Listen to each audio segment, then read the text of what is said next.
Les rumeurs sont unanimes, après seulement 2 générations d'iPhone mini, Apple serait déjà prêt à couper court à ce nouveau format d'iPhone, et pour être honnête, ça ne m'étonnait pas vraiment. Avant d'avoir testé ce 13 mini, je me disais qu'on n'est plus en 2012, aujourd'hui on dépend beaucoup plus de nos smartphones et de leurs usages que par le passé, en conséquence de quoi, un smartphone miniature en 2022, ouais, j'avais un petit peu de mal à voir la pertinence de cette proposition au final. Le truc, c'est que j'avais tort en un sens. En utilisant cet iPhone 13 mini, je me suis rendu compte qu'il avait une proposition de valeur qui était extrêmement forte même pour aujourd'hui, mais je pense aussi que ça ne le sauvera pas, et il faut que je vous explique pourquoi dans cette vidéo. Vous regardez Nightech, c'est Thomas, et aujourd'hui, il est grand temps qu'on parle de l'iPhone 13 mini.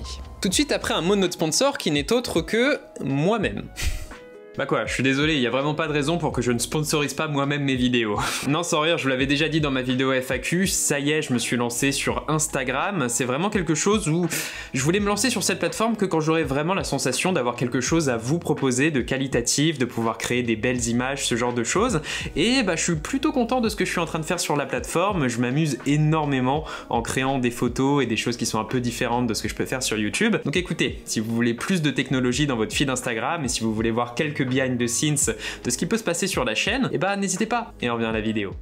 Bon, pour commencer, il faut bien avouer que ce n'est pas pour rien que cet iPhone a autant fait parler de lui dans la scène tech, et pour cause, ce format est assez fascinant en 2022. L'iPhone 13 mini, avant toute chose, c'est un iPhone, un smartphone premium avec toutes les spécifications associées, un écran OLED Retina XDR comme Apple se plaît à l'appeler, une puce A15 surpuissante, de la 5G, etc. Vous connaissez la chanson, mais le fait de voir tout ça rassemblé dans un objet si petit et si mignon, c'est presque décalé aujourd'hui, et c'est assez impressionnant. Je vous laisse profiter de quelques plans top-down histoire de bien réaliser la taille de ce truc, mais sérieux, la télécommande de l'Apple TV est plus longue que cet iPhone 13 mini, c'est assez dingue. Rendez-vous compte quand même, dans ce petit rectangle de 13 x 6 cm, on retrouve une caméra capable de filmer en 4K à 60 images par seconde ou en mode cinématique, pour les fans de flou d'arrière-plan. On retrouve une petite console de jeu ultra capable, c'est quand même dingue de jouer à des jeux comme The Pathless, Oceanhorn 2 ou même NBA 2K 2022 là-dessus. Sérieux, mon MacBook Pro Intel de 2020 a du mal à faire tourner ses jeux quoi. Et bien sûr, on retrouve toutes les petites fonctions de cet appareil multimédia qu'on aime tant, sublimé par la puce A15 qui assure une fluidité totale, constante et inflexible. C'est tout juste si on peut regretter l'absence de ProMotion sur cet iPhone, mais bon, sur iOS, j'avoue que la différence entre les 60 Hz / images par seconde classique et le 120 Hz, eh bah c'est pas flagrant, et ça m'a pas manqué des masses sur ce mini. Et je vous dis ça en ayant dépensé 1260 € dans un 13 Pro Max, donc voilà. Bon, par contre, là où ce mini n'arrive clairement pas à la cheville de mon 13 Pro Max, c'est en matière d'autonomie. Ici, la question à laquelle je voulais répondre, c'était vraiment à quel point ça va être horrible avec ce mini, et la réponse m'a surprise étant donné que c'est pas si horrible que ça. C'est clairement pas fou, n'espérez pas plus de 4 heures de screen on time, ce qui objectivement n'est pas terrible, mais dans les faits, j'ai pu tenir sans trop de soucis une journée de 5 heures du matin à 23 heures le soir, avec en général entre 15 et 20% de batterie restante. On peut remercier iOS pour ça, j'imagine. Les iPhones gèrent très bien leur mode veille notamment. Si vous n'utilisez pas trop l'iPhone 13 mini, sa batterie ne fondra pas nécessairement toute seule, et ça fait du bien, c'est pas le cas de tous les smartphones. Donc voilà, c'est pas si mal que ça si l'on considère le fait qu'il s'agit d'un smartphone miniature avec une toute petite batterie de 2400 mAh, mais par contre, prenez bien en considération que ce genre de petite batterie, ça vieillit très vite, et que d'ici 2 ou 3 ans, vous devrez sans doute passer par la case remplacement de batterie, histoire de garder un smartphone vraiment fonctionnel. Chez Apple, hors garantie, un remplacement de batterie sur cet iPhone 13 mini coûte 75 €, ce qui n'est pas énorme non plus, mais voilà, c'est un coût à avoir en tête. Ouais, et puis au pire, vous pouvez toujours acheter une petite batterie MagSafe, il y en a pas mal sur Amazon aujourd'hui qui coûtent pas si cher que ça, et ça aide énormément avec ce modèle d'iPhone. Mine de rien, c'est pas si dégueu que ça, vous voyez, vous pouvez toujours mettre l'iPhone dans votre poche avec sa petite batterie sur le dos, c'est jouable. Avec tout ça en tête, oui, techniquement, cet iPhone 13 mini est très impressionnant en sa qualité de flagship compact. Le truc, c'est que justement, la technique, c'est pas forcément quelque chose de déterminant quand on parle de cet iPhone en particulier, étant donné que ce qui va faire toute sa spécificité, c'est quand même son format et ce qu'il implique pour les usages de ce téléphone.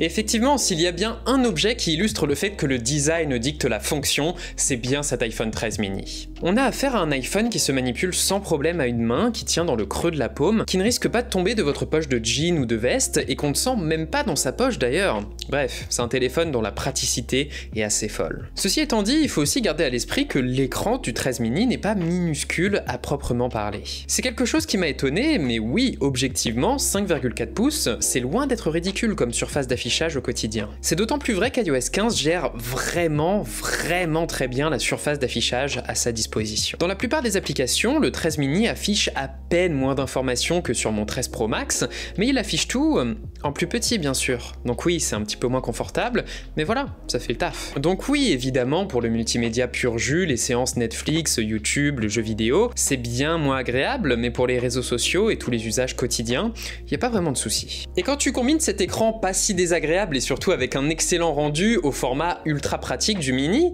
et bah ouais, je vous jure qu'après quelques jours d'utilisation, il y a quelque chose qui a cliqué dans mon cerveau et j'ai commencé à utiliser mon téléphone partout et tout le temps, un petit peu à la manière de ce que je pouvais faire à l'époque des iPhone 3GS, 4, 5, etc. Dans les 2 minutes de marche qui me séparent du métro, en allant chercher de l'eau à la fontaine du bureau, ou simplement en faisant le trajet du McDo jusqu'à chez moi avec mon sac de bouffe à la main, il n'y a aucun moment trop court ou trop peu pratique pour sortir son iPhone 13 mini, tant son format est maniable. Et ça, c'est un vrai confort au quotidien. Je sais que ça peut paraître un peu toxique, mais c'est un confort.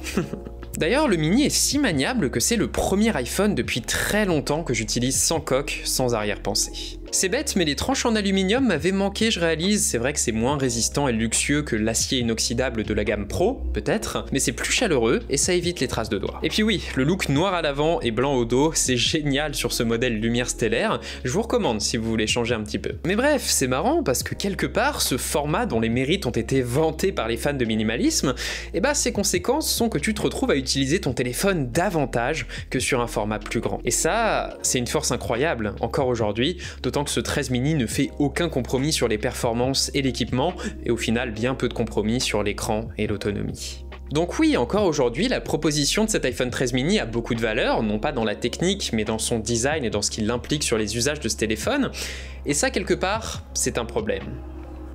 Tout le problème de l'iPhone 13 mini, c'est que ses avantages sont au final très abstraits par rapport à ceux concrets, immédiats et j'ai envie de dire un petit peu plus flashy des plus grands modèles. Pensez-y une seconde, vous êtes dans un Apple Store et vous êtes en train de comparer l'iPhone 13 mini et l'iPhone 13 standard. Bah ouais, sur le plus grand, vous avez la claque de la taille d'écran, vous avez plus de pixels, plus de confort.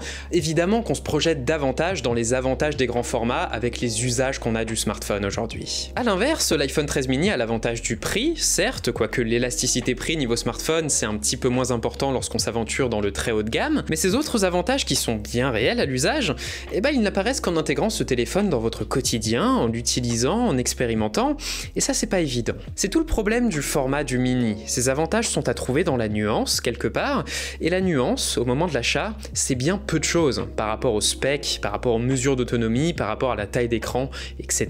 Alors bien sûr, vous pouvez me répondre que la nuance, ça s'explique, ça s'enseigne, ça se communique, ça se market, oui, du verbe marketer, mais même là, pour Apple, ce serait difficile de communiquer énormément sur les forces du mini, étant donné que vanter les mérites de ce format, ça revient aussi à reconnaître des défauts dans celui de ses autres modèles. Et le coup de grâce qui est porté à ce format miniature, c'est que même un acheteur qui ne veut pas d'un trop grand smartphone, son compromis naturel et logique, ce sera sans doute plutôt l'entre-deux, ni vraiment grand, ni vraiment compact d'un iPhone 13 ou d'un 13 Pro, et on pourra pas lui jeter la pierre, parce que oui, c'est un bon compromis. Donc voilà, il semblerait qu'au final, le 13 mini soit un produit destiné à parler qu'à une petite niche de la population, une niche constituée soit des gens qui ont un usage très relatif de leur smartphone et qui veulent simplement un modèle discret à emporter partout, soit des gens qui comprennent et surtout qui adhèrent à la philosophie qu'il y a derrière cet iPhone 13 mini, soit auprès des passionnés de technologie ou des youtubeurs qui ont également un iPad et donc qui dépendent au final relativement peu de leur téléphone. Peut-être que vous êtes dans cette niche et que cet iPhone 13 mini va donc vous parler, et dans ce cas-là, si vous trouvez une bonne occasion dessus, je ne peux que vous le conseiller, mais